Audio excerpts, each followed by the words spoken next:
Hello students, I Snehal Dubey welcoming you on my new video, that is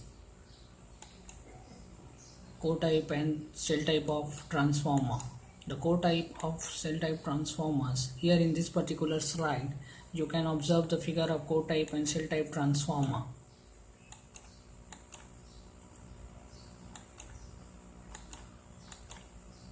Compare co-type and cell type of transformer. Sorry. The co-type of transformer have two limbs. Both windings are wound on different limbs. It is used for high voltage applications. The maintenance of co-type transformer is easy and the cooling arrangement is easy. In cell type transformer has only one limb, that is central limb. Both windings are wound on the same limb, that is central limb. It is not used for high voltage applications because both windings wound in central limb so there may be a chances of a short circuit. The maintenance of a cell type transformer is a tedious job. Okay, and the cooling arrangement is not so easy because the shell type of transformer has the central limb and both windings are connected on that particular limb only. Therefore they are electrically connected, or we can say they may get connect to each other.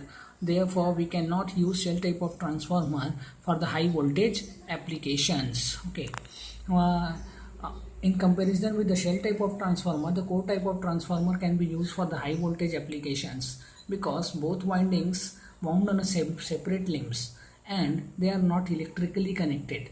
They have the air gap between each other. Okay, so we can use the core type transformer for the high voltage application, but we cannot use shell type of transformer for high voltage applications. Okay, so these are the some specific points which may compare the core type of transformer and the shell type of transformer. Next topic is auto transformer and two winding transformer. As in my earlier videos I told you that I will explain about the auto transformer and two winding transformer. Okay, so this is the symbol of the auto transformer, this is the symbol of the two winding transformer.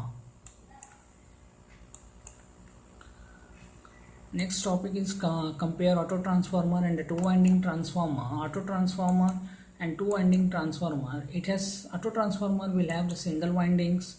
Less material is required because the number of windings is less. There's just a single winding you use. Therefore, the material required for winding is less.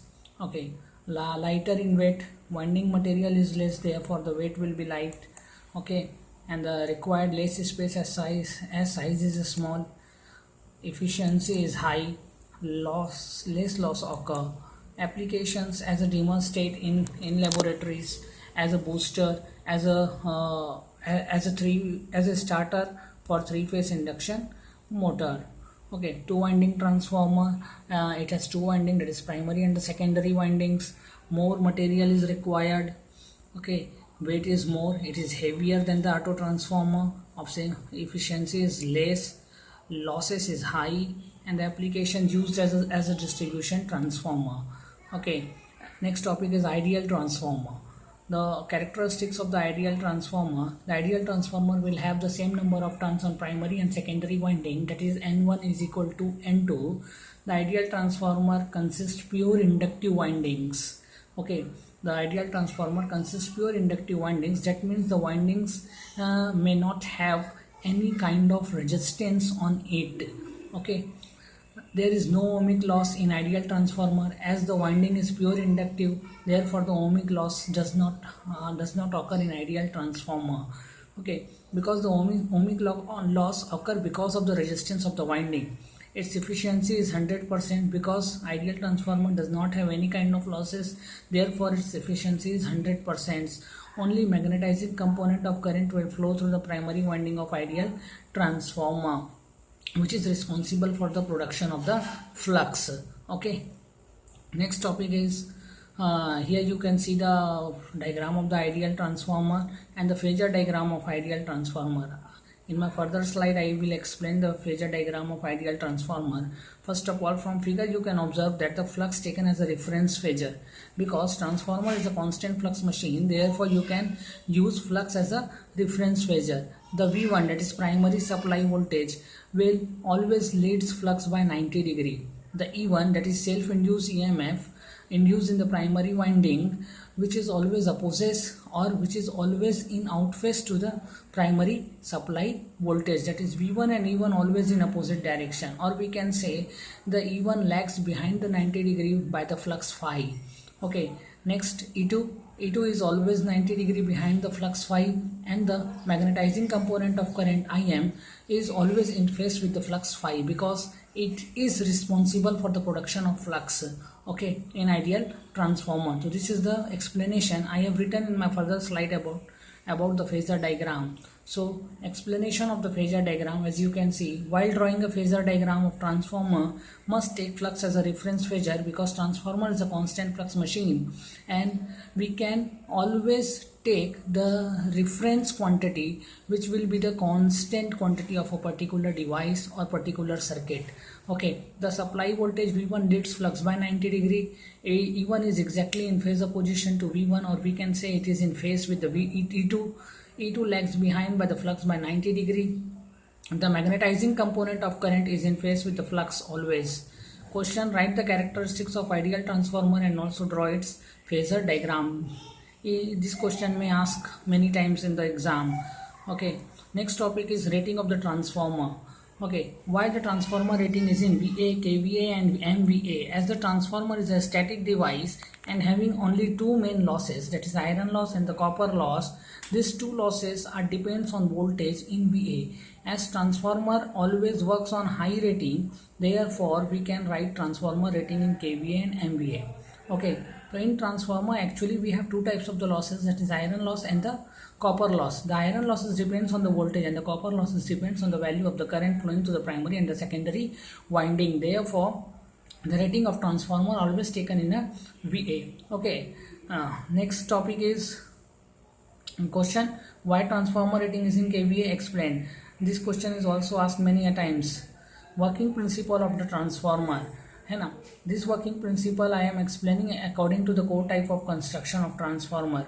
When we provide supply to the primary winding of transformer, then current I1 starts flowing through it, and that current produces a magnetic field. That magnetic field starts flowing in air gap between primary and secondary winding.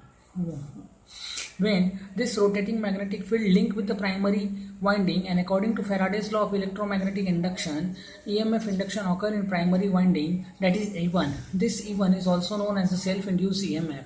When the same magnetic field link with the secondary winding, then the EMF induction occur in secondary winding according to Faraday's law of mutual induction, that is E2. It is also known as the mutual induced EMF.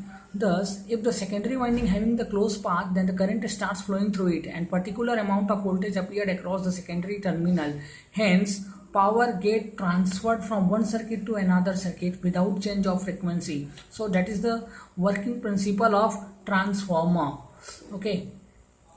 Next topic is what happens when we provide DC supply to the transformer. As we all know, the transformer is a AC machine. Okay, that means we always provide AC supply to the primary winding of transformer. Okay, but when we provide DC supply to the primary winding of transformer, then the quality of DC supply is it has the magnitude, it has the constant magnitude of the current, and when the constant magnitude of current will flow to the primary winding, then it may possible that the primary winding of transformer may get damaged or primary winding may get burned out. That means if you provide the DC supply to the transformer, then it may possible that the transformer may get burned out. Okay, thank you. Stay home, stay safe. Online study is the best thing that you can do in the lockdown. Bye for now. And you can ask your questions, comment me. I shall provide the answer as early as possible. Subscribe my channel, share with your friends, like it and comments on it.